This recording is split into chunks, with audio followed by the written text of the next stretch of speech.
এক সময়ের কথা, এক ঘন জঙ্গলে একটি খরগোশ ও একটি কচ্ছপ বাস করত। খরগোশটি খুব গর্বিত ছিল তার দৌড়ের গতি নিয়ে। সে প্রায়ই অন্য প্রাণীদের সামনে নিজের গতি নিয়ে অহংকার করত। একদিন খরগোশটি কচ্ছপকে বলল, তুই এত ধীরে চলিস, তোকে দেখে হাসি পায়, চলো দেখি কার গতি বেশি। এক দৌড় প্রতিযোগিতা হোক আমাদের মধ্যে।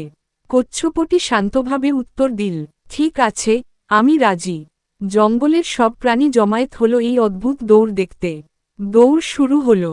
খরগোশটি দ্রুত দৌড়াতে লাগল এবং কচ্ছপটি ধীরে ধীরে চলতে থাকল। খরগোশটি কিছুদূর গিয়ে পিছনে তাকিয়ে দেখল, কচ্ছপ অনেক পিছনে। সে মনে করল, কচ্ছপ তো অনেক সময় নেবে, একটু গাছতলায় শুয়ে বিশ্রাম নেই। এভাবে বিশ্রাম নিতে নিতে সে ঘুমিয়ে পড়ল।